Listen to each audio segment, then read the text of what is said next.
میں دیندار لوگوں کے جو بزرگ ہیں نا, ان کو بھی یہ سمجھتا ہوں کہ انہوں نے پوری نیک نیتی کے ساتھ دین اسلام کا جنازہ نکالا ہے. بدنیت نہیں تھے لیکن جنازہ نکال دیا انہوں نے اپنی غلط تعلیمات کے ذریعے. اس طرح ہمارے جو ملک کے یہ بڑے ہیں نا, جو ہو گزرے ہیں, انہوں نے بھی ملک کے ساتھ پوری نیک نیتی کے ساتھ اس ملک کا بیڑا غرق کیا. ٹھیک ہے, تو وہ ایک نیک نیتی اور کرنا چاہ رہے تھے کہ ٹھیک ہے اسرائیل کو ہم تسلیم کر لیتے ہیں, اور سعودیہ کا بھی پریشر تھا تاکہ سعودیہ کے لیے بھی راستہ کھل جائے کہ جب امت کے امام یعنی کہ پاکستان نے تسلیم کر لیا اسرائیل کو تو ہم بھی پیچھے ہیں.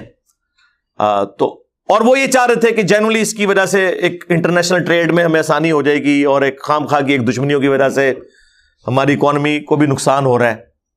اس میں کوئی دلی ہمدردی نہیں تھی اسرائیل کے ساتھ, اس وجہ سے وہ کرنا چاہ رہے تھے.